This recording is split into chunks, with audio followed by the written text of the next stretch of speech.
What is up, wrestling fans? Welcome to episode number 694 of the Smark Moment Smack Talk podcast. Hot tags of the week. I feel like I'm doing very much a radio voice right now, which is now it's starting to throw me off even more. I feel like I'm getting a little bit in the baseball mode, a little Adnan Virk action, but I am not Adnan Virk. I'm Tony Mango, joined as always by Robert E. Felice. I am also not Adnan Virk. I'm not even John Madden. I'm not even going to sit here and talk to you about the game of football. I am going to talk to you about the lovely sport of professional wrestling and the highlights and lowlights of this week. That is what we do here, and we always want to know what you have to say about these topics, so drop your thoughts in the comments section below or on Discord or shout it out in any other fashion that you can. Get in trouble with the police, get a megaphone, and start shouting your opinions that way. Just start shouting smark@moment.com. If you are on YouTube, though, make sure that you hit the like button, subscribe, all that good stuff. We'll talk about this a little bit later. Actually, going to try something a little different. I ain't going to bother with that at the beginning. We'll come back around with that. But I do want to mention, before we get started, the Smark Madness tournament that's happening. John Cena's best rival of all time is on the line for this tournament, and we are on round 3 at this point. And actually, I kind of wanted to start there because we don't have a whole lot of hot tags this week. So I figured let's give a little bit of an update on the Smark Madness tournament. The first round, we actually haven't talked about any of these, funny enough. The first round saw Randy Orton beat the Great Khali, and Rob Van Dam and Big Show tie. And Randy Orton is now the winner of the triple threat between Randy Orton, RVD, and Big Show. Makes perfect sense to me. I rooted for Randy Orton all those times. I guess Big Show has to be on there. I wouldn't put RVD on there. I know why he's on there. Right. But realistically, that's like a 3-week program. Yeah, it's just like, it's weird because like somebody like a John Cena, you'd think he'd have so many different opponents that would be like major feuds, but he really feuded with a lot of the same people. Like it just kind of back around and back around again. It was a lot of that, you know, repeat, which is something I genuinely miss nowadays, which is some stuff we'll get into when we talk about the TV, because you don't have simple storytelling mechanics like automatic rematch clauses. Some of them should have come back. Some of them I'm so glad are gone. You gotta jump through hoops. But yeah, like, look, Randy needs to get to the finals of this. Let's just, if not win, he needs to at least get to the finals. Well, he is up against Roman Reigns, who had beaten Kane, and then beat the Nexus, who had beaten Chris Jericho. Okay. So between Randy and Roman, I'm going Randy. So I just want to unpack some of that. Jericho's a good choice. Jericho is a guy who feuded with Cena multiple times at multiple different stages. So I like that choice. And he Nexus, like had to leave for a while because of Cena, right? Yeah. The Nexus is one I really like as well, because to me, I look at the Nexus angle and that whole thing as the beginning, the true beginning of, oh, this whole fucking thing is on Cena's back. And it's the John Cena show for the next 5 years. Who's the other one? Kane. Kane's a shitty. Yeah. He was a poor seed against Roman Reigns. That rise above hate thing was the worst storyline. A storyline about how Vince didn't like that Zack Ryder was popular. That's basically what the story. It was a storyline, and like, look, we have all the proof. It's a storyline that was meant to turn Cena heel, and then they get cold feet. And so it's just a shitty story. Still a better story than the sequel trilogy of Star Wars. I mean, yeah, last Kurt Angle beats Dolph Ziggler. Rusev loses to Bray Wyatt. So that had set up Kurt Angle and Bray Wyatt. And Kurt Angle got the win over that. You know, what's interesting to me as I'm hearing these choices is it's very indicative of like what your familiarity is. Because I don't know anyone that would be like, yeah, that TV feud at the end of 2012 with Dolph Ziggler, You gotta have that on a Cena tournament. Well, for a bracket with as many names, How many names did you have to get? I think we went with 32. Okay, maybe then, but Yeah, even because there's still, still big guns on this. Like Undertaker, Kevin Owens went to Kevin Owens. Daniel Bryan, CM Punk went to CM Punk, and Punk beats Kevin Owens. So it's Kurt Angle against CM Punk, which is like, okay, it's CM Punk. Yeah, I would say like Angle was formative for Cena, and I mean obviously he's got the whole ruthless aggression. And, there's the whole thing. And I think maybe if it lived longer in the memory by way of Cena being Angle's last opponent, something like more and more is one of those things they should have just done. But yeah, it has to be Punk. Edge beats John Laurinaitis. Obviously, that was a one-way thing. JBL beats Seth Rollins, and then Edge beats JBL. Totally agree with all those. Yeah, I would say it's weird because JBL, again, formative opponent for John, right? But then I go, the Rollins matches, while they're not like the most important Cena matches, they're better. It's kind of varies on like what are you looking at when you do that. But yeah, I think ultimately I agree with the way that shakes out. And Triple H ultimately on it'll be Triple H against Edge because Triple H beats Carlito and then beats The Miz, who had beaten Umaga. I think I voted Miz over Triple H, if I remember correctly. So I'm a little bit disappointed Triple H beat out Miz there.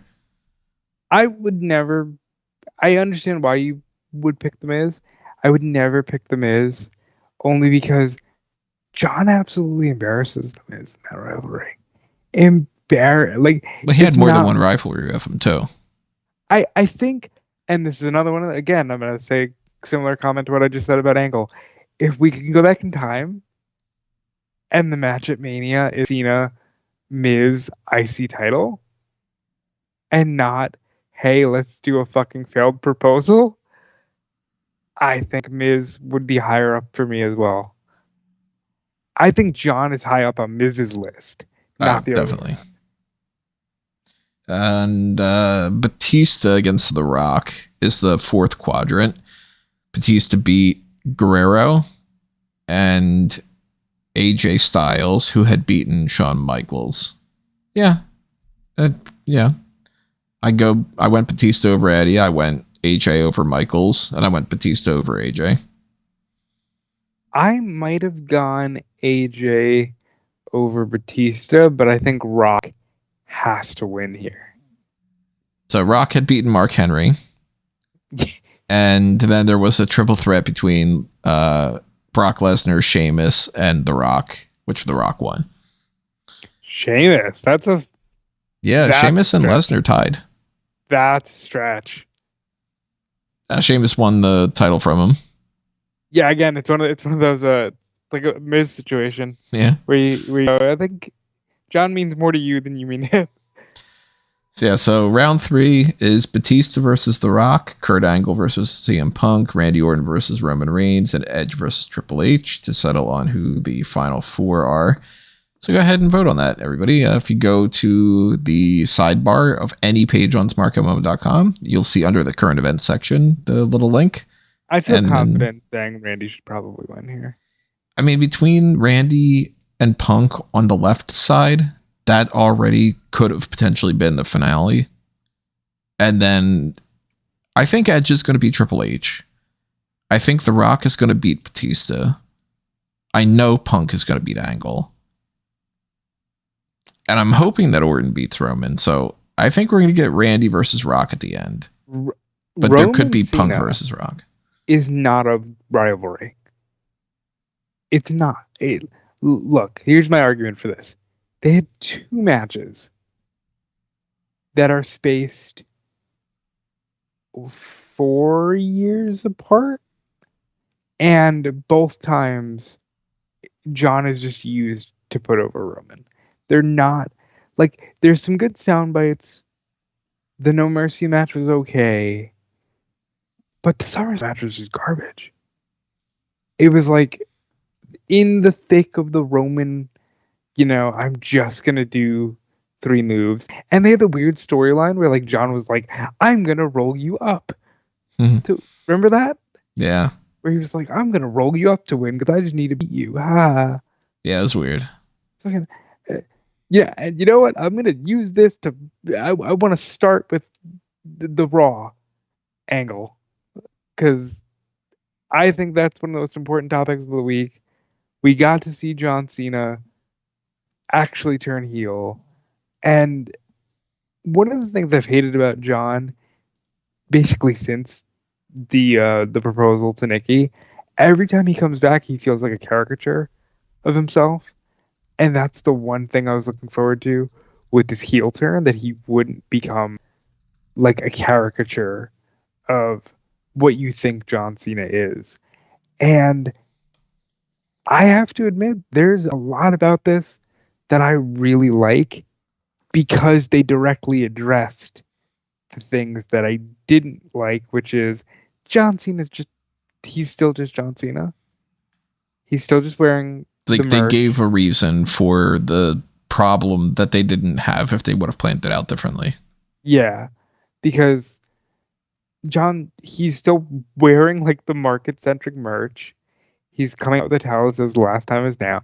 It's very weird because it feels like, hey, we didn't have anything for you. We want you to be a babyface, and now he's got to cut a heel promo. But I'll give him credit for at least saying, doing the Willy Wonka, the Gene Wilder Willy Wonka, which is you get nothing. You get nothing. You get nothing. Good day, sir.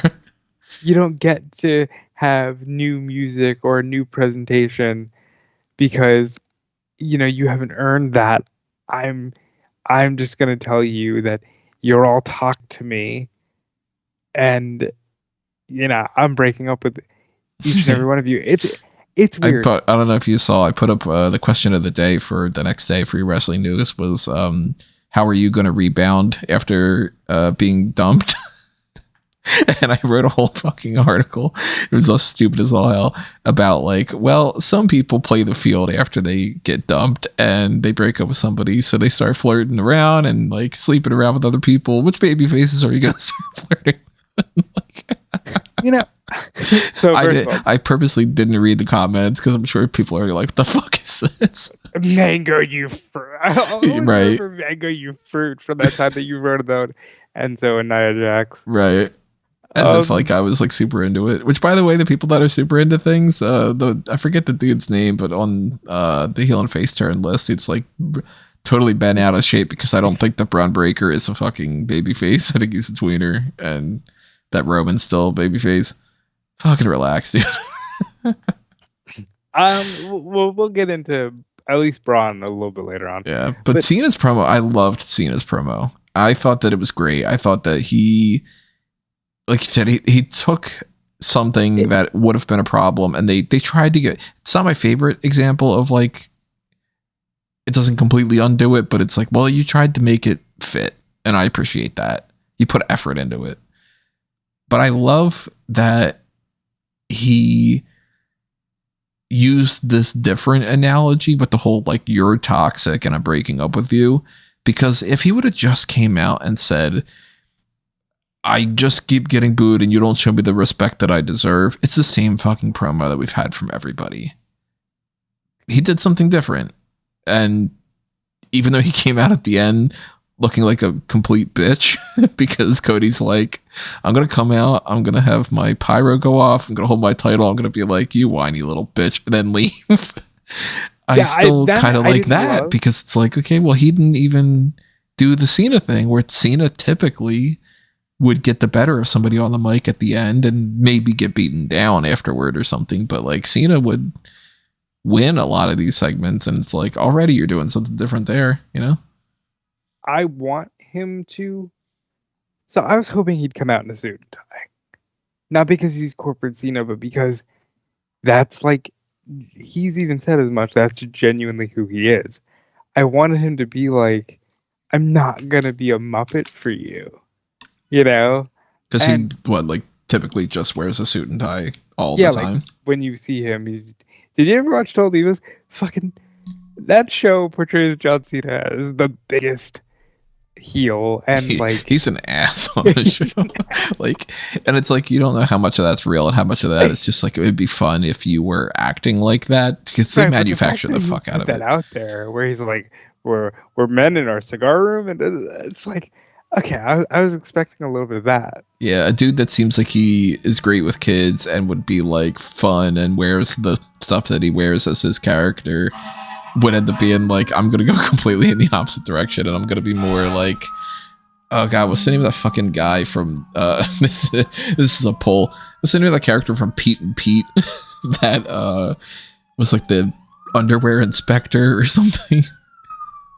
And do you know what I'm talking about? And he eats the barbecue chicken, and then it's like, oh, you do everything perfectly, but you didn't get dirty when you're eating the barbecue chicken. And that's the proper way to do it. So you did that, you failed. Like but you're right. Like, okay, apparently his name is Inspector 34. Oh, there you go, Inspector 34. Fucking great episode of that show. Which honestly, I really. They took me on a ride, and this is one of the few times I let WWE, in my big boy age of 31, let WWE actually just take me on the ride. Like, I wasn't into it at first because it felt like he was about to do the whole, all you people, and then when he turned it into the whole, I put my value system on the line. You're bullying me. I put my value system he comes across like a little fucking pansy, but it's like he comes like John Cena after all these years turns heel, and he comes out not being like, I'm a badass heel, because he knows it's going to get cheered. He comes out going, quit bullying me. Well, I think it might be because Roman had the Omni-Man energy of just like, I'm gonna fucking destroy you. Are you starting to watch Invincible? I am starting to. So I've started watching Invincible. I've started watching Daredevil. Born Again, and what do you think? I'm gonna switch us over to a Fanboys logo for a minute. Invincible is a phenomenal show. I obviously have a slight preference towards that because animated, and I just think you can do more with that. It's very much adult Spider-Man. Daredevil Born Again is so good. I'm loving that right now, and with Severance and Harley Quinn wrapping up, I'll be able to fully devote my time to those shows. By the way, anybody that's curious when it comes to like, oh, what else do you watch or something like that, here's my lineup of what I've been watching. Obviously, like WWE shit, so like, it is what it is. But like Daredevil, I have gotten back into Survivor over the years. I've been watching the past couple of seasons of that. After they're on season 48. I think the last one that I watched on my own originally was like season 7. So it's like 40 seasons later. I'm like, yeah, that's fun to watch with the wife. That's funny because I've been considering getting into like Traders or some kind of reality Traders thing. Is great. Yeah, I love Traders. If the Mole ever comes back again, like the Mole is fucking amazing. There's Harley Quinn, there's Invincible, there's School Spirits. I think everybody should check that out. It's a good show. Yes, I have to check that out as well on your recommendation. Severance, 100%. Yellow Jackets. I'm not caught up yet, but Yellow Jackets is a really solid show. Yellow Jacket. I'm gonna have to check that out. Yeah. Enough people are recommending it. Yeah, it's worth it. And like that doesn't always hook me. Like I have not seen a single episode of Game of Thrones. Yeah. And I never will. I do want to go back and watch Succession. Never saw it, but always thought it was a good thing. And I will say this. Outside of, whatever WWE shit we're covering or life, I've been obsessed with Severance. Just like texting Tony, this random theories about milkshake and stuff. Videos. Like, that show has me hooked line and sinker, and Harley Quinn as well is just so much fun. And I recommend those. I recommend Invincible. I still haven't watched the final episode of Cobra Kai because I don't want to watch that if I'm like in a bad mood. Silo, I still can't get quite into Silo, even though I'm a season and a half into it. It's like I'm kind of struggling on that. From is fucking amazing. Everybody should check that out. If you didn't watch the Penguin, everybody should watch that. Yeah, I'm also trying to catch up on that. I'm going very slow on that, but I will say, Kristen Milioti, great actress. Colin Farrell, if you didn't know it was Colin Farrell, that's not Colin Farrell. Right. Like, it's crazy. Great time. I also want to get into Shrinking for the sole purpose of it's Jason Segel and Harrison Ford. Yeah, I haven't watched it yet, but I've wanted to watch it. You got stuff like The Boys that it's on out right now. That's an amazing show. My Adventures with Superman's kind of fun. Oh my god, so good. Interview with the Vampire. That's one of my favorites. Can't wait for that to come back. Oh, it's so good. It's so much. I like the movie, but it's way better than the movie even. Couldn't get into the other one though. That have you tried Spider-Man yet? No, I actually just made the decision 2 nights ago that I'm probably not going to watch it. Really? I watched the honest trailer of it, and I was like, "This seems fucking horrible." It's good. It's a good show. It's kind of like Caped Crusader in the sense that, okay, it's a good animated series, and I respect you for that. But also, can we just kind of tell the linear story? I think it's been long enough that people can just accept that presentation. You know, and the reason, by the way, I think a lot of that doesn't shown these days is because you can just put on Batman the Animated Series, because you can just put on Spider-Man the Animated Series. It's like wrestling has no off season, but I think there's a huge idea of like, hey man, if you miss the Attitude Era that much, just go back and watch on Peacock, you know? But all I'd say, there's a lot of great TV right now. And there's a lot that I'm looking forward to. I could keep going on about like The Last of Us and Sandman and even fucking Love on the Spectrum. Like, great show, but you know. Really? Oh yeah, so good. It's such fucking wholesome show. Like everybody's so fucking nice. Everybody's like, you know, these parents are like, oh, I really hope that my kid can find love, and then they're like, you know, this is Adam. He loves trains and hates the sound of I don't know, a kazoo. And then you're like, hell yeah, Adam, go get some.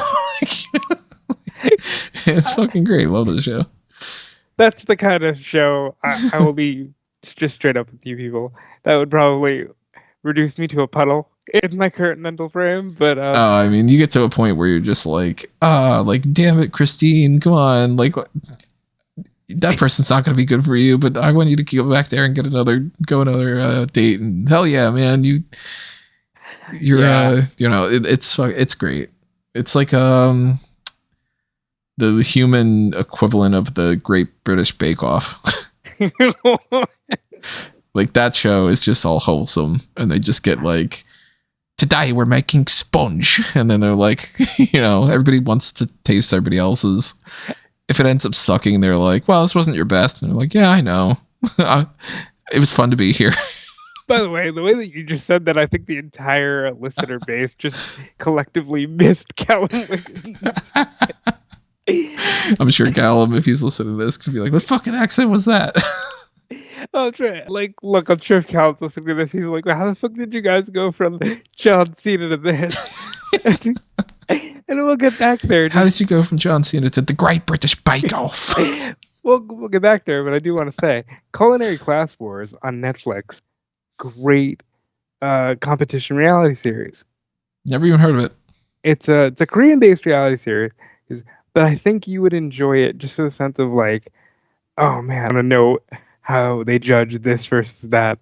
And basically a lot of good TV is distracting us from the horrors of life.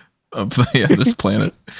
Well, I thought that was good TV. Look at that transition. John Cena had that promo. I think that it's going to be really interesting if they do decide to change it up a little bit, and he ends up like, because like I'm picturing like Cena comes out, right, and cutting a promo. He just goes to the ring and he just walks down there and he cuts a promo. What's he going to do when it's like time for the match? Like, is John Cena's big WrestleMania not going to have a big WrestleMania entrance? Is his last WrestleMania going to be him just casually walking down angry looking? Or is he going to do the bit still where he still like throws the hat and everything? And it's like, that can't work if you hate the crowd. So right. Then he would almost need to do something like have a new theme, which then he said that he wouldn't. So I'm like, what are they planning to do here? You know? Well, that's my frustration is like, they didn't fucking plan this. Right. Like, this is clear. Like, that report that came out from Meltzer and Sean that was like, The Rock wanted Cody to turn. Because it would make more sense. Cody can just... They were setting it up anyway with, like, everyone's betraying Cody. And then, Cody could have turned. And then John Cena just has to overcome that. And it would have been hip, hip, hooray. Actually, I'm going to come back around to another thing John Cena could have done when we talk more about Raw and a certain somebody on the show. But it just feels like this wasn't the move for John. But now that we're here, I'm glad we're getting it. And I just want to say, you and I had said this on Monday night, or Monday afternoon, actually. Love that. When we were watching Raw. On Monday afternoon Raw. That promo, that whole segment could have taken an hour. It could have been the whole show, and we would have been fine.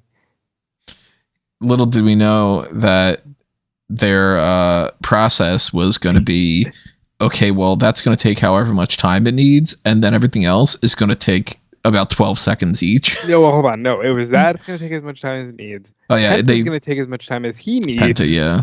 And then everything's going to suddenly be 5 seconds long. It was crazy because the no-holds-barred match, Penta and Ludwig Kaiser, it's like, all right, you started off with a promo. We're a half hour deep into the episode. Now you want to go to a very important, fun match. Cool. That makes sense. They have a normal match.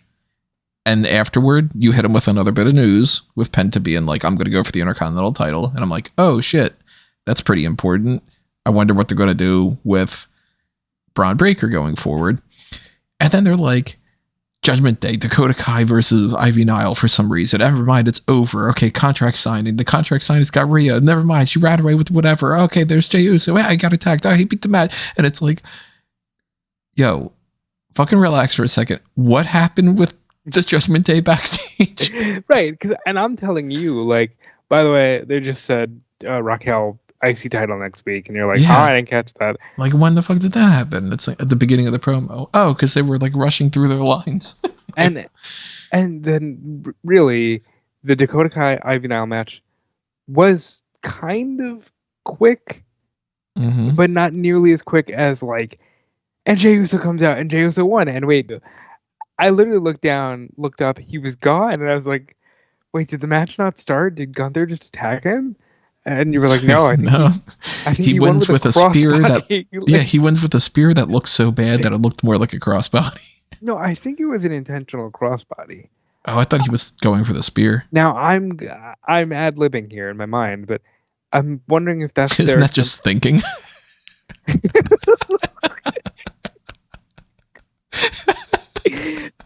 Ad-libbing in your mind. I want to be clear here. One of us took an edible, and it wasn't the person who just said that. Fuck, that was stupid. So I think that's their attempt to give him not the spear, but like his own thing. So trying to do the crossbody as if that's like, and hitting it like everybody who's complaining that you only have 3 moves will give you a 4th. Because I've never seen him do that, let alone win with it. Because when you told me he won with a crossbody, I thought he like surprise dove on him from the top. Oh, like that kind of a crossbody, yeah. Yeah, like how he won. I was like, oh, I've never like a Superfly splash. Yeah. Like, so I'm guessing that's their attempt to give him his own move. But then, because I'm watching on the UK Netflix feed, and during the commercial break, what's his face? Grayson Waller's like, yeah, Jey Uso, find a team partner for next week and we'll have a match. And I had to fill you in on that because you're not watching on that feed. Yeah, it's stupid as all hell. And then they just ran through out come the Creeds, out come Mysterio, Dragon Lee. Oh, it's over. It's like there's the luchador mask, then he runs off, and then like they had a backstage thing where Adam Pearce was like, give me the contract from Rhea, and she gets attacked by Bianca. Then EO comes out and all three of them fight, and Ripley like runs off. And what?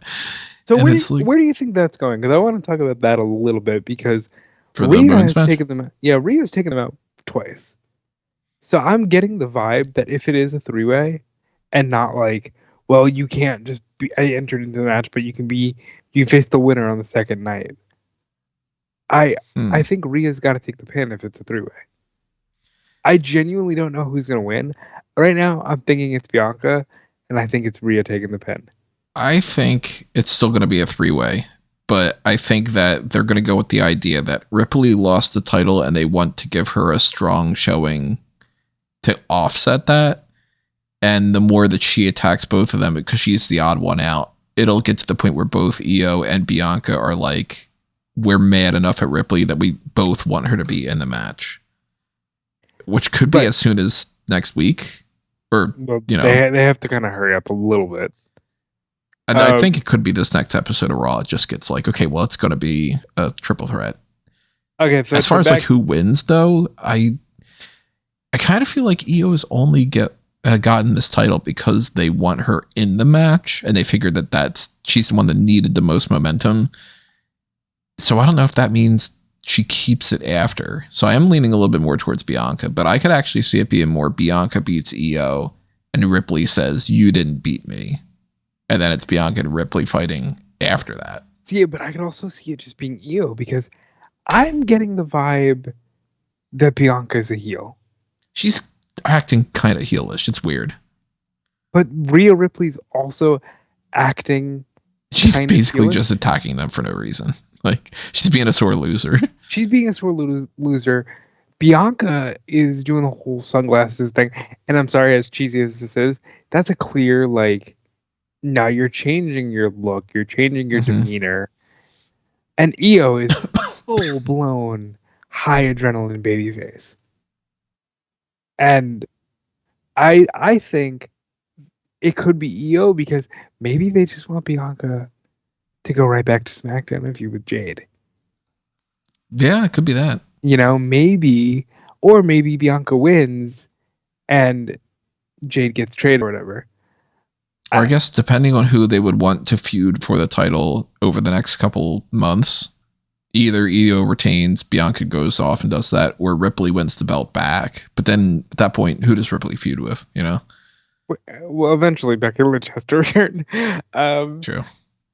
One thing I do want to say here is this was the point I was mentioning before when I said, just bring back the rematch clause. Like, doing this whole thing where Ripley's got to jump through hoops and look like an absolute loser. They could get away with doing both, like what they just did, and bringing back the rematch clause, where the justification could be put out there. Pierce, you know that I have a rematch anyway. Why should I wait until after Mania? Why can't you just add me in there? And then it could be like, well, if EO and Bianca agree to it, and then they both go, hell yeah, we both want to fight her, then it's official, like that kind of thing. Well, because there was a weird swerve in the contract segment where they're like, I didn't see Strickland at all. They had Adam Pearce, shut up. They had Adam Pearce openly say, and it's not official until the contracts are on the paper. At that point, I'm like, okay, Ripley just comes out and Bianca doesn't get to sign. Instead, she signs. She signs, and then Ripley decides anyway. And he's like, no, that doesn't count. So there's that. And then there's with the backstage thing with the Judgment Day, forgot to mention, Dom pitches again, why don't we bring somebody into the group? And he suggests Penta. So Balor's like, the fuck you mean Penta? Like, dude just said he's coming for the IC title, and I have an IC title match later. And Carlito looks at Dom and goes, You don't watch the show, do you? I was in tears from that. I thought that was great. And I also want to backtrack to, let's talk about Jey Uso for 5 seconds. This sucks. Yeah. Look, I'm just gonna be. And by the way, there's a whole kerfluffle on the internet about, oh, he botched the dive. He did the top dollar botch. I don't care. Like, people fuck up. You know, people make mistakes, but he's still way more athletic than we will ever be. But no, this sucks.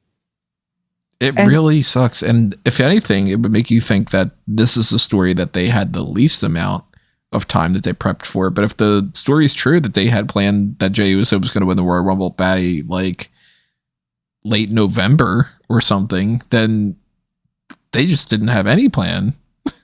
They were like, we'll figure it out. That's our plan. And but that's they're not. Because like, let's talk about the fact that there's a 3-way feud going into Mania for no championship between Rollins, Punk, and Roman. And they could have wrestled. First of all, it should have just been Rollins versus Roman. And then Punk could have fought Gunther, or Punk could have fought Cody, and Cena could have fought Gunther. I still think Cena, Gunther, Cody, Punk, because you couldn't do Cody Rock. So Cody, Punk, Jay does something else. Roman and Rollins are against each other. Like, yeah, that's probably where I would go. By the way, Jay does something else. He could have been in the IC title match. Could have been the IC title match because he was fighting for that. He won that title and everything. The way they're booking this feud, he might as well have been in the IC title match. He could have teamed up with Jimmy. Could have been Jimmy and Jay against the Lucha Brothers. Jimmy and Jay against the Machine Guns. And I don't want to hear, oh, that's beneath them. Because tag titles main event at WrestleMania. Yeah, like, exactly. And with the Usos, you could have told a tag team dream match story while also giving, you know, Punk the Mania main event. Rollins and Roman settled their blood feud after like 10 years. And think about it this way too. Do you accept the Young Bucks being a main event in a tag team match? If you do, why not the Usos? Right. It's like, to say that, oh, but we couldn't do it just because Jay is just so far above Jimmy. I'll grant you in terms of popularity, but like the way they're presenting this feud and rushing through it and including bit players like Alpha Academy. Yeah. And like, A-Town Down Under, it's there just to be the Jey Uso fight the same way that Alpha Academy is for Gunther. And it's like they're milking every bit of it that they can. They are quite literally going, 1 week it's Gunther Otis, 1 week it's Gunther Tozawa, 1 week it's Jay Austin, the next one it's Jay and Grayson, and then we can do a tag team match, and then we can do a 6-man match. Like, fuck me, you mapped out the most basic outline that you could do for like 7 months, and then just went, yeah, that'll fucking get people interested in Jay versus Gunther. At this point, the match is only, does Jay win the title and everybody goes nuts, and then they don't know how to book him as champion, and it screw you, Gunther, your title reign ends this way, or does Gunther retain it, then everybody gets pissed off because Jay didn't win? It's two options. And right now, I don't know which way I would rather see it go. I, for the most part, am hoping. Well, I'm hoping that no matter what, that they have a good follow-up. But I'm thinking, and I'm leaning towards Jay winning at least gives people something that they can go like, oh, this is a happy moment thing. The Gunther thing, even though I think it preserves Gunther and it makes it like, okay, he won a really important challenge and that boosts his title reign. I think that there's a risk that people will not like Gunther as much afterward because they'll be blaming him for WWE just pissing them off.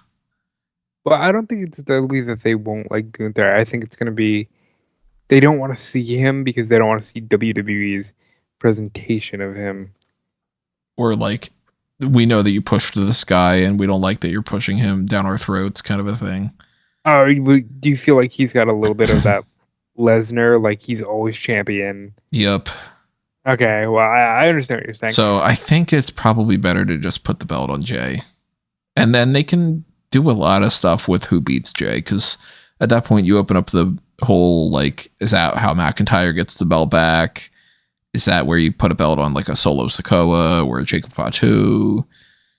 Do you do Jay loses it to CM Punk? Does he lose it to Rollins? My dream scenario is, I've told you this privately, I want that Punk Rollins Roman match to be for a championship match on night 2. And I think that's how you salvage it, because blood feuds, when it comes to those 3, especially the Punk of it all, is silly. Like, why would Punk be like, yep, I want to be in the main event of WrestleMania, but I'm going to fight you 2 instead? And what do they gain out of it? When they have their promo on SmackDown this afternoon in a couple hours. I'm so glad. I'm looking forward to that above anything else in the show. I mean, to be honest, like, what, who's going to be like, oh man, I really want to watch that Zelina Vega versus Piper Niven match more so than that. Yeah. Which, by the way, I like both of them. I actually think that both of them deserve to have 1 more titles than they did, but it's just a cold feud right now. I'm liking the green regime. I will say that. Yeah, that was one of the little topics that I had down was Chelsea Green's stable being named Green Machine, because I'm like, hey, you know what, I'm okay with that. I also like the term Secret Service, but I want them to be like, you know what, we're gonna fight at WrestleMania, but guys, man, I'm cashing in my favor. When I win this match, I want an immediate title shot the next night. Get something out of this to the point where Punk can leave WrestleMania with the World Championship. And yes, I do think it should be Punk that wins this match, because while I know a lot of people are over Punk, you're in a situation where all 3 of them are perfect. They're fucking rock solid. By the way, my prediction for SmackDown, if they don't address and fully sort out what the favor is by this episode, like, because these 3 are going to have a promo segment. They're going to argue with each other. They're going to fight with each other. If it's just that, and we don't actually have him say, hey, Paul, my favor is blank, I think Punk is winning at WrestleMania. And the favor is he's going to tell Heyman that he has to do something, and Heyman is going to inadvertently or purposely screw over Roman Reigns. And then that's going to lead to Roman ditching Paul Heyman. See, it's hard, right? Because a pre-CM Punk WWE, I don't want Paul Heyman to leave Roman Reigns. I think the pairing is perfect. But at the same time, if you have the opportunity to do Punk Heyman, you're not going to have that for much longer, right? Right. So I think do that. Find a way to get to that. I still think this should be for the world, though. I just... Yeah. Can you imagine if the 2 main events are those 3 for either belt, and then Cody and Cena for the other belt? Like, that's amazing. Yeah. Instead, we're getting Jay doing this whole thing with A-Town Down Under and all. And by the way, I think the mystery partner for next week is Joe Hendry. Yeah, that was a surprising thing that you mentioned, because you mentioned that off the air, and I was like, I completely didn't think about that. I actually didn't give it any thought at all of like who is his partner going to be. It should just be Jimmy, but I wasn't even thinking that it was Jimmy at first. I was like, he's probably going to feud with somebody like fucking Sami Zayn will come back, or like whatever, like just some generic babyface on Raw. I'm fully convinced Sami Zayn is even though he's booked for that fucking WrestleMania roast, which we should talk about in a minute. I think Sami Zayn's skipping the show. Could very well be the case. So then, yeah, like all the Chad Gable stuff, they really didn't do much this week. they didn't push that story forward. AJ Styles was interviewed by Kathy Kelly. Immediately, Karrion Kross comes over and he's like, you're probably just mad at Logan Paul because he's done more in a short amount of time than you did for 17 years. And Styles said, I know what you're trying to do, but that's not working. And then Kross and Scarlett went, I think it's working. Okay, like Kross is great now. I think Kross is great. I think he should be in the world title picture. I'm fully convinced. I think he's a great character, and I think he's got the weird proof in the pudding of like, yeah, everything he says, people become evil. Like, or are we just skipping straight to he's the first person that feuds with Jey Uso so Jey can get somebody to beat? You know, maybe, but even then, I would be okay with it as long as like he deserves to be in that realm, especially with the way that this title is being booked right now. And then the Braun Breaker thing. Braun Breaker beats Finn Balor because Dom screws up a little bit. Boo. And I'm very confused about. Oh, actually, I need to add another thing about the Phoenix thing. I'm very confused about their plans for the Intercontinental title and for Penta. Because now Penta's just like, I'm going to go fight Braun Breaker for the Intercontinental title. So Breaker had a stare down with AJ Styles and then started to feud with Finn Balor and Dom. Beats Balor. And it goes straight to just Penta, who is on Raw. Yet on SmackDown, they did a little teaser of Rey Fenix, meaning, are you going to split up the Lucha Bros? I think that's smart right now. I think it's smart right now for a very key reason. Penta's actually a really strong solo. I don't think you need to rush put them together. I mean, obviously, if they would have come in together, they're just together, right? But I think you have this beautiful opportunity right now to make them two strong single stars, and then when you smash them together, they're like a mega team, you know. So Breaker versus Penta, not the match I was expecting, though. You know what?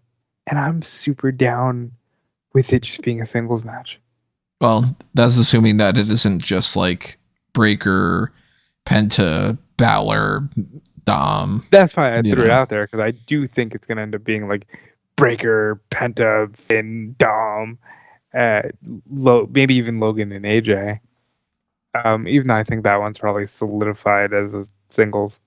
Because then there's also the Gable thing, where Gable is he's feuding as a luchador, yet he's not feuding with Penta. He's feuding with the LWO, where only two of them wear masks, and not every one of them is even Latino. Hey. So it's really fucking weird. He's been accepted into the group. Yeah. I saw a clip of him on an interview when he was talking about that, so it's like at least you're acknowledging it. But the plan with the IC title, like, that shouldn't include Rey and Dragon Lee. Yet I can't picture Rey and Dragon Lee just having a match against Chad Gable and one of the Creed brothers or something. So it's like, I don't know what they're planning on doing there. Maybe it's Rey against Gable.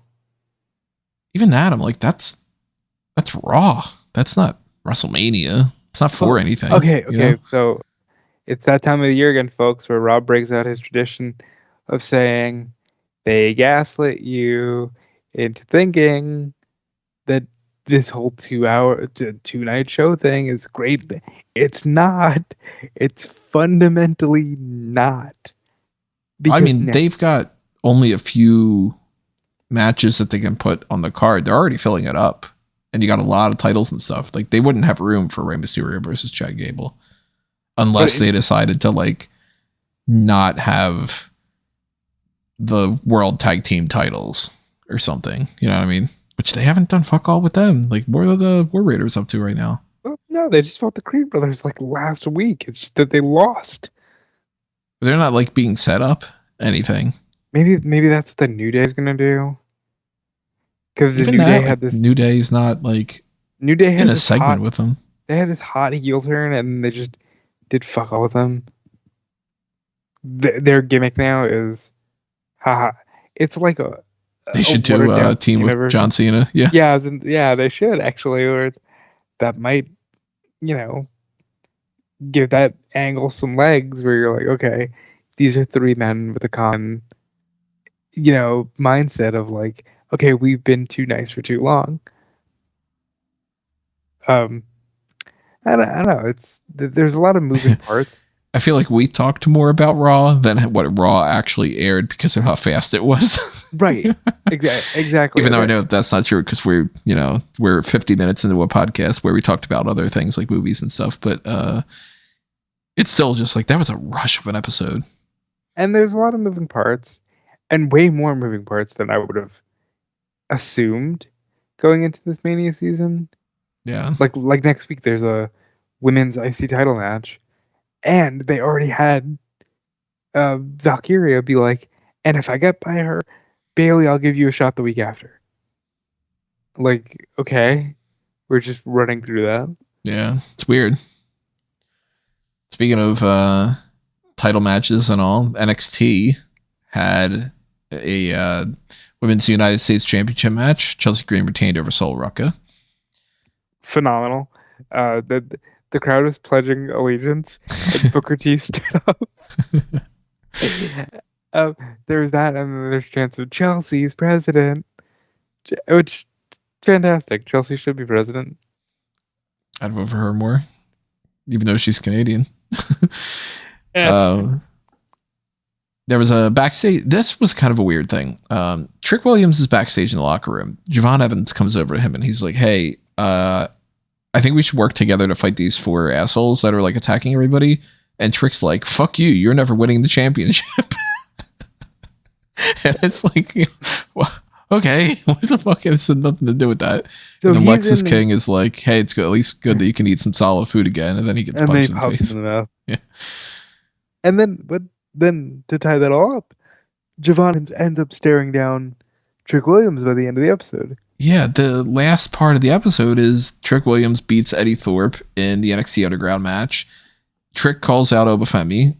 Obafemi's out there, and the group, which we now know is called Darkstate, which that's another topic to talk about, the faction name, Darkstate.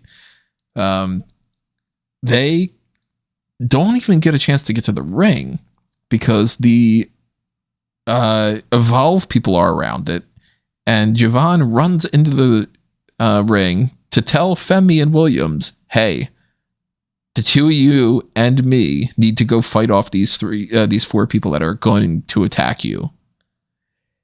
And somehow that leads to, anyway, I'm going to fight the both of you. And I'm going to take out Obafemi. And then the Evolve crew are going to run into the ring.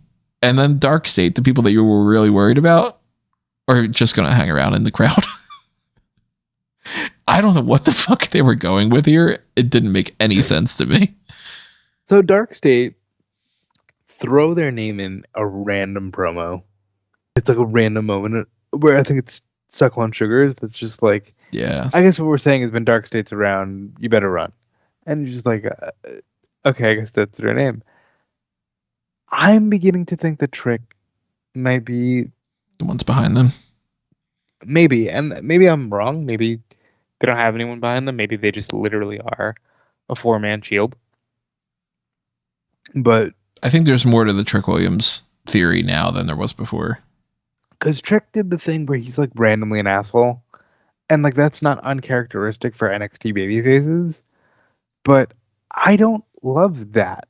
No, I like whoop that Trick. What? Like he's a great heel in terms of like when he's Mello's Diesel, but he has that like charismatic babyface energy that so few people have that I think you need to capitalize on.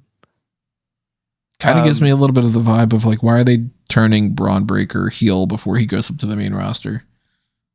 Right. And that's exactly where it is. Same thing with Roxanne. Like Roxanne, where she's done much of the main roster, has she? But when she was in the main roster, like she played babyface to Raquel despite being a heel on NXT. Almost to be like, let's gauge the reaction of the main roster by doing a babyface thing and some heel stuff.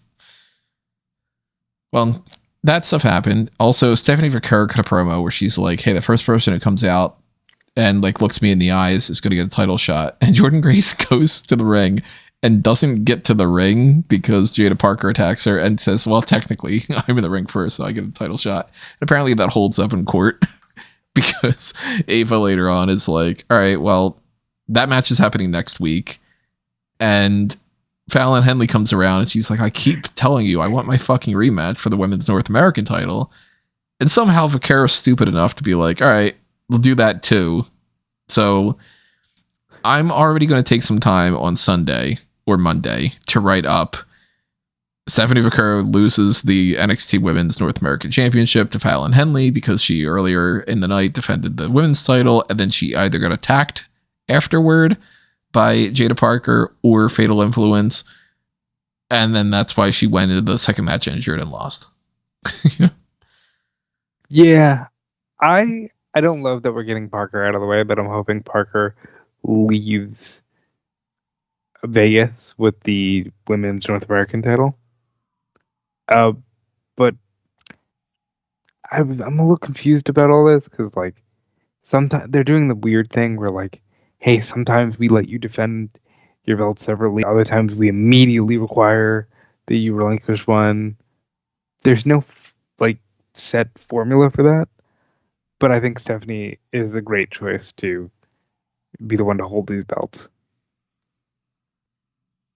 Well, she's going to lose one of them next week. Probably. And then she'll most likely face Jordan Grace at Stand and Deliver. So she might lose that one too, funny enough. JC Jane beats Carmen Petrovic. Hank and Tank are all upset because they went extreme. It didn't fucking matter. Ricky Saints beats Ridge Holland. There's also a thing with the culling where it's like, okay, well, it's probably going to be Ricky Saints versus John Spears. So I'm glad I got that projection a little bit right. Yeah, that's really interesting that it's going to be like these two guys who definitely are Cody guys feuding for the North American title. I don't want to put too much emphasis on the constant, like they were both in AEW, but I feel like this is the first major. Okay, they were both in AEW, and this is a rivalry for an NXT mid-card championship that should have happened in the earlier days of AEW, like in 2021 or something. And that's kind of where my mind's at with this right now. Also, I like that you constantly want to say Ricky Starks, and Booker T called him Ricky Stars. Yeah, I always want to type out Ricky Starks, and I end up writing out Ricky Stains. So my brain's like, well, there's the T in here. That's the T. It starts off as STA, and then I don't do Stains because I'm not used to Saints yet. So it's just Ricky Stains. Then I'm like, son of a bitch. We got to backtrack to SmackDown before we move on to Dynamite because the Street Profits won the tag titles. Yeah, that was weird. But again, like that's what I mean when I'm talking about like the road to WrestleMania right now is all over the place. Like I bitched at the end of the Rumble when it sounded like they were just going straight through Chamber that nobody was defending their titles, and now it feels like almost everyone not named like Cody and Gunther are going to lose their titles, and it's crazy. But I also think it's just a way to keep the tag title scene flowing because that match, more than any other, feels like the guaranteed, here's your multi-person ladder. Yeah, like Pretty Deadly has the next title shot. They're not going to beat Street Profits, but it wouldn't be all that crazy if they did win just for the sake of, oh my God, look at this hot potato situation. Because Street Profits, Motor City Machine Guns, Pretty Deadly, DIY, maybe Los Garza, maybe Melo Don Miz, even though they're kind of outside of the mix for that. They're going to throw them all together, and it's going to be great. So, yeah. Something else that's random as all hell, though. Paul Heyman's promo. He cuts a promo about how Roman Reigns will be there next week, meaning like tomorrow, a couple hours from when we're recording this. And the crowd doesn't like it because they're like, well, fuck you. I thought we were going to have Roman here. And he says, well, go buy a ticket on Cheapo Airlines because Mussolini isn't keeping you from going into Italy. Did he say that? Yeah, and it's like, what the fuck kind of a heel thing is that? I heard Chivo Air, and I'm like, by the way, that's an actual airline that I've purchased on before. And no, well, it's not an airline. It's cheaper tickets. And so I thought that was just a funny bit that he was just like, buy a cheap ticket. But the Mussolini line, that's... He's like, Mussolini's not stopping you from entering the country. And I was like, that's America. Okay. I like that Gunther introduced Axiom and then beat him. I had the question of why the fuck was that happening on SmackDown? I guess just because that was the Spain show. Yeah. But so why was Gunther there? Now that they're going to be in Italy, does that mean that we get like the return of Giovanni Vinci? I didn't even think about Giovanni Vinci. I was going to say Santino, but Giovanni Vinci would be funny as hell. They're like, hey, do you want to come back to SmackDown? And he's like, yeah, that'd be great. And they're like, well, we mean for one episode where he gets squashed by Gunther. Oh, man. No, I think we're going to get him against Jimmy Uso because they had the whole thing with him being like, you should tell Jay not to fight me. Well, I warned him. I'm like, yeah. Would be nice if they could like rush Tony D'Angelo. You stereotypical Italian. Have him. I mean, if they brought Axiom, they could. Yeah, they could. I guess. I didn't even think about that. That'd be a great way to introduce him. He's not really doing anything right now. If Saints is gonna fight Spears.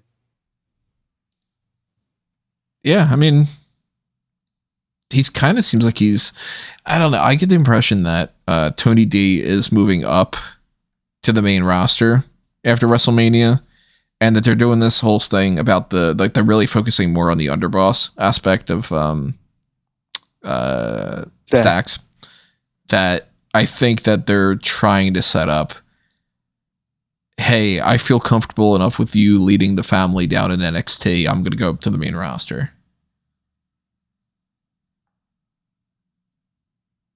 Yeah, I would hate that. That's such a weird. It's an honest thing. It's just a strange way to leave things. But then again, Elektra Lopez had a whole thing. So right. But yeah, I think that that's where they're going to go. And I think that right now, Tony D is just kind of hanging around because they don't want to be like, okay, well, if we start you with a new feud with somebody, then what do we do? You know? They haven't confirmed when the draft is, but it's supposed to be after. They'll wait till after Backlash.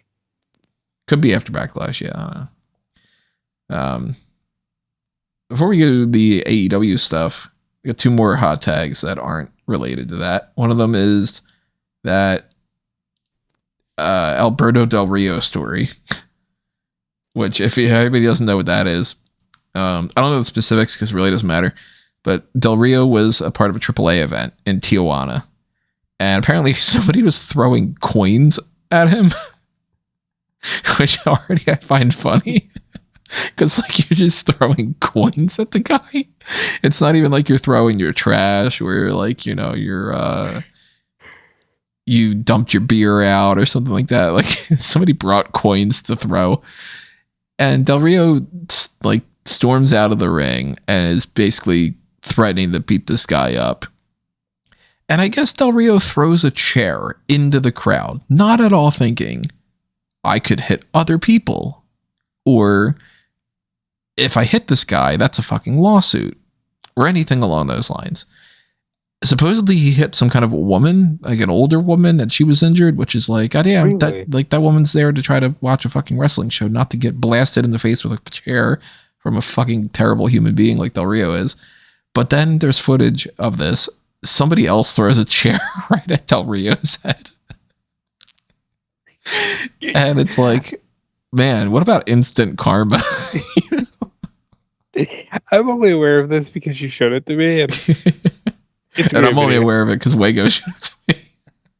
It's a great video. I commend anyone who's just stumbling across that and thinks of us to send it our way.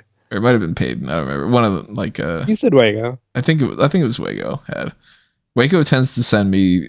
He's like the go-to person is be like, hey, look at this Twitter post of two people fighting, or like, I guess this one UFC fighter is trying to blame the person he's going to fight to like putting a curse on him that makes him attracted to other women other than his wife or something, like some batshit fucking crazy stuff. So it's probably Wago if it was like fight related, but I hope that was amazing footage that you should check out if you don't know what it is already.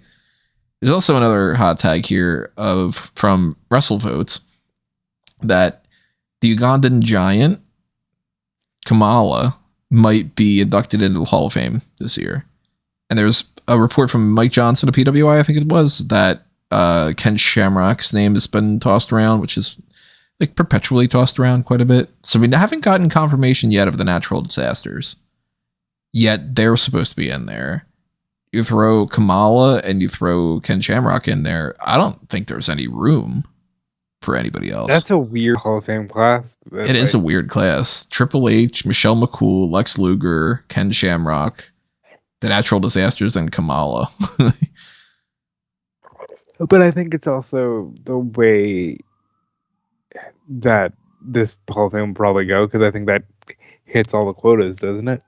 You have a woman, you have a tag team, you have somebody from the golden era. You got a posthumous. Do you have a posthumous? That's right, yeah. You've got somebody who's won world titles in Triple H and all, like that headliner.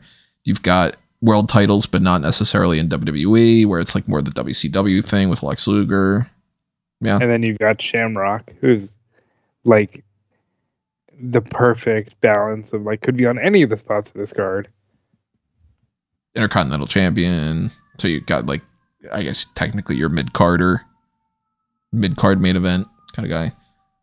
Still crazy to me that Lex Luger never won the Intercontinental title, at least. It's, it's one of those things where he was slated for the world title, and back then he didn't go down. Right. Yeah. And then since that didn't happen, and weird that he didn't even win the tag titles with Bulldog. I think he would have if they'd have stuck around longer. Probably. I did another question of the day thing about what if Luger would have won at Mania instead of Brett. I love that what if. And I went through the list and I was like, all right, judging who is there for 94, you got a lot of options for feuds. Like you could do Owen, Jarrett, Crush, Bam Bam. Adam Bomb was still heel for a short time frame, so he could have been like another one day he could like topple in a month. And I ended up coming across, I was like, funny enough, without thinking of this ahead of time, when I started to book it, I was like, I probably would have then given the belt to Diesel next, but Diesel would have still been a heel at the time. And then he would have just, instead of going Brett, Backlund, Diesel, where Diesel's a face, probably would have went Luger, heel Diesel, and then Diesel naturally transitions to babyface. See, the way that I did it when we did the Great Wrestling is 2020. Or was it What If? I guess given the name, it probably was What If. I had him fighting Jerry Lawler at King of the Ring. And then I think I had him taking on either Owen at SummerSlam or something like that. And then I still got it back around to Backlund at Survivor Series, just because that's the natural order of things. I think you go with, Diesel wins the belt from Backlund and then has it for a year. But I think there would have been a lot of great feuds for Luger as a babyface, because like that company was so heel heavy for 94, and then when everybody makes the switch in 95, so babyface heavy. Yeah, like Michaels would have feuded with Luger. Yeah, and it would have been great, and Diesel could have feuded with him there too. And like I said, Jerry Lawler I think is an underrated option, and Luger was great. I think he absolutely could have carried the ball. Well, Kamala going into the Hall of Fame, it's one of those kind of picks where it's like, all right, I get it, but at the same time, if you compare his track record to a lot of other people's, I don't know if it holds up. Have they put Bam Bam Bigelow in the damn thing yet? Nope. Even in the legacy thing? And it's like Bam Bam over Kamala. Bam Bam over Kamala. And that's not a knock on Kamala. Kamala's a great Golden Age monster type. He transitioned it into a brief, like, lovable baby face at the end of his time with WWE. It's just one of those things where it's like, Kamala, you could get someone else from that era that people might be a little more excited to hear a speech about. He's kind of a Coco Beware pick to me, where it's like, he might have been really popular back then, but I don't know if he's popular enough. I think he's at least above Coco. Like, he was a top heel. And it's also, like, this is why I'm so glad Luger's going in. Kamala's also not there to give his speech. Right. And that makes it a little more difficult. Now, no confirmation 100% about it, because it is just WrestleVote, so it's like, it might not be true. Probably is. But we didn't get the natural disasters yet, so, you know. And Ken Shamrock, same thing. Talk about that a little bit more if he actually gets confirmed as well, but, you know, loved some Ken Shamrock stuff in the past, so. Yeah, I just, I always go back and watch the WrestleMania 13, and I think Ken Shamrock is actually the perfect referee for that match. So now let's talk about AEW. Let's round out this set of the hot tags. Dynamite felt weird this week. They start off with the International Title Eliminator Tournament. It's a 4-way match to determine who's going to fight Kenny Omega at Dynasty. So it's Ricochet, Mark Davis, Orange Cassidy, and Speedball Mike Bailey. I'm going into it well, it's either Ricochet, it's Mike Bailey.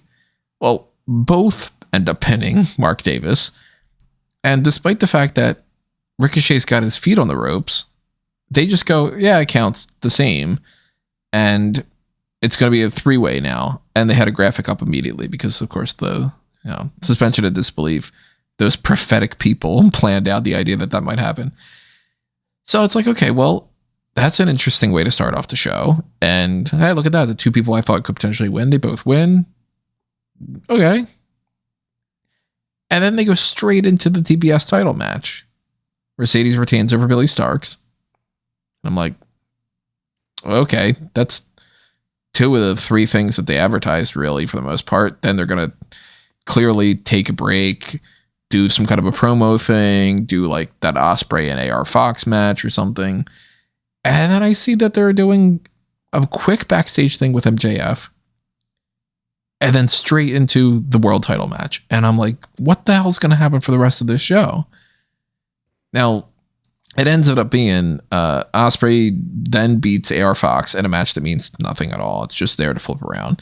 Hangman cuts a quick promo, says he's in the Owen Hart Cup. And then the main event, Megan Bayne beating Chris Statlander and Tony Storm's on commentary. And the big thing at the end of the show is she says, we're going to fight at Dynasty, which we'll come back to the promo itself. I was like, this doesn't make any sense. I don't understand why they didn't put one of the 3 most important matches at the end.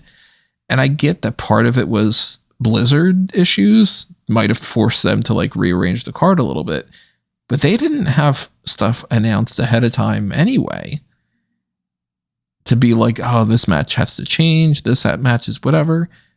They got the stuff they had said ahead of time. Did they plan this out back then? And if so, why do an hour and a half of all the things that are important and the last half hour doesn't really matter? So I think there's a huge chunk of it that's just Tony Storm is super over. Let's spotlight Tony at the end of the show and say we're giving women, at the end of the show. I would have preferred giving Mercedes the end of the show if you were going to give it to a woman. Right. At least it's a title match. But to kind of circle back to the beginning, I don't like the way the 4-way ended because it's 4-way. Don't end it with... And they both win. It's like, just do a singles match. If you want to do a 3-way, come up with another way to get there. Or why not have Ricochet versus Mike Bailey next week to determine who has the match then? or something. And then there's a time limit draw, and then you can say, Yeah. All right. Now at this point, we're splitting hairs. Let's just throw them both in there. That's what I would have done. But I like the Billy Starks match. I thought great showing for her. MJF teasing maybe during the Hurt Syndicate. I'm wondering if he's going to get his own stable of guys and turn them down. You know what I mean? Like, turn Hurt Syndicate down and get his own stable of guys. There was a great Hangman promo about he's entering the Owen. And he threw in like under his breath, he threw in a bruv. So I'm guessing that's your finals right there. What else am I missing? Oh, we hadn't talked about the matches themselves. Right. I mean, the two matches that we didn't talk about yet. One of them being the street fight for the world title. There's the thumbnail that people can see on this. At least if you go to YouTube. Which, by the way, if you've been listening to us talk for an hour and 15 minutes and you are like, hey, these guys are interesting, and especially when they go on their little tangents and stuff, maybe consider subscribing if you haven't already. Like double check that you are. First of all, if you think we're interesting, leave a comment below. Yeah. And then you could just consider subscribing. I speak English. But toss a little spare change our way. Join the Patreon, join the YouTube channel membership. You get access to things like the Darkcast. It's not completely like just throwing it into the void, and it actually does help out a lot. So it'd be really appreciated if you do. Redbubble and TeePublic, if you go there, you pick up some merchandise. Same thing. It's all really, really actually goes a long way. Especially because I just ended up having to spend another $130 on something to do just to make sure that Rob and I can do the fan ounce tables and the fantasy booking. The one to watch. The one to watch. Not the one to watch. The fan tracks.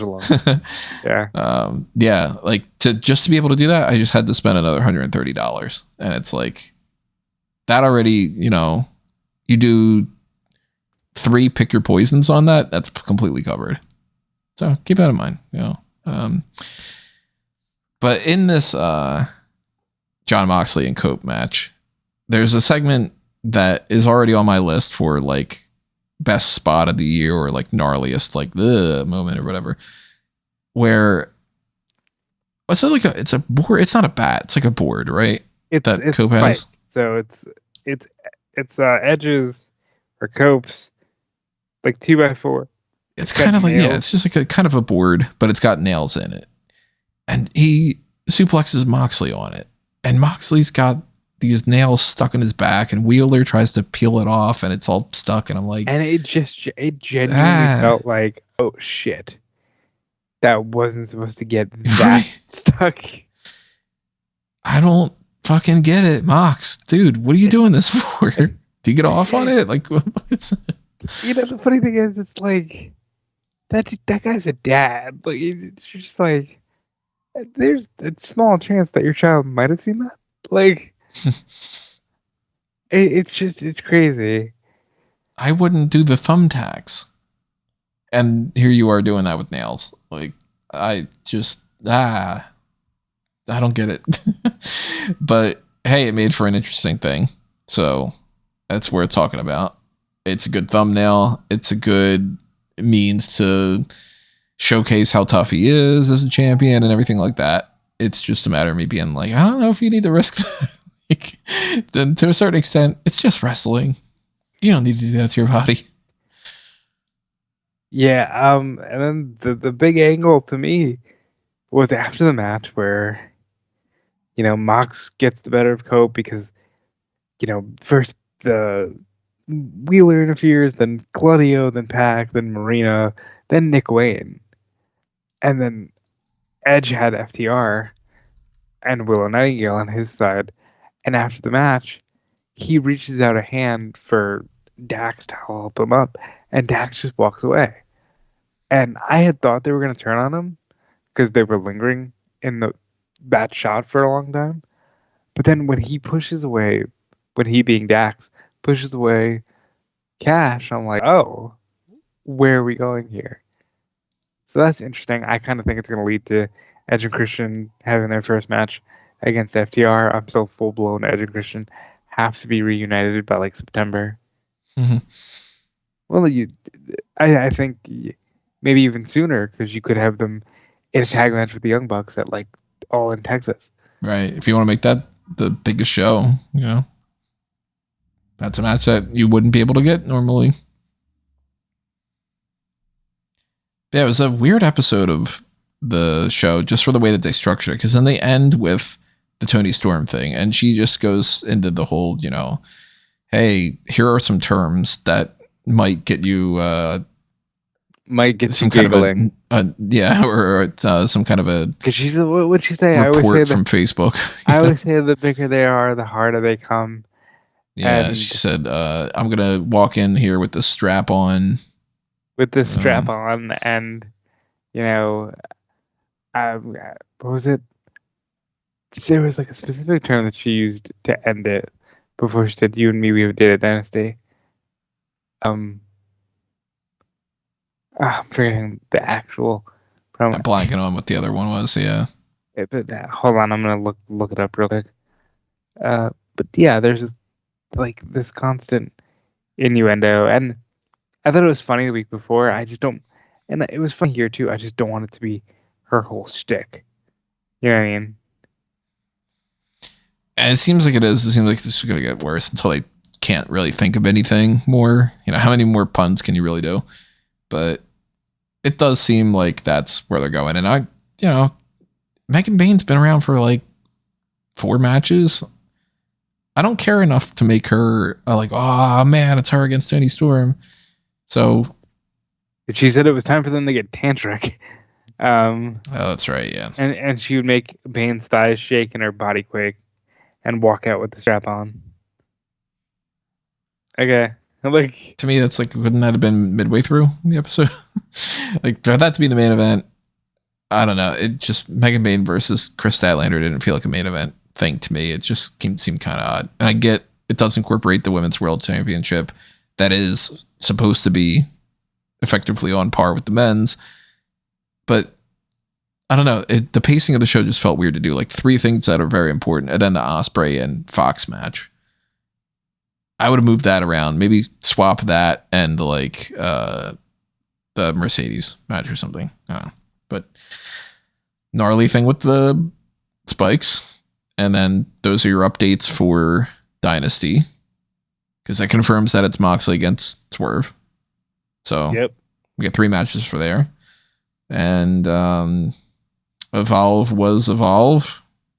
And LFG was LFG. We don't really bother to talk about them anymore because there's really nothing that needs to be talked about. So that's leading us into today with SmackDown. And we already mentioned basically what's happening there. It's just a matter of Jacob Fatu and Braun Strowman. I guess it goes to Jacob Fatu. It's not for anything, so it really doesn't matter. Yeah, I would imagine Jacob Fatu just wins again.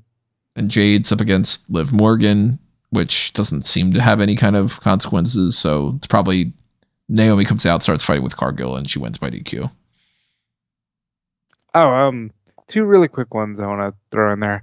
First of all, Alexa Bliss has been removed from WWE World, the whole what was that called, fan convention that they're doing. She's been kind of taken off those events for now. Huh. There a reason why? Not yet, but I know. I think somebody asked Sean, and Sean responded to it, and then she put out a GIF of Ross from Friends being like, "I'm fine, I'm great." So I don't know which way she goes right now, but I hope she's not out for any extended period of time.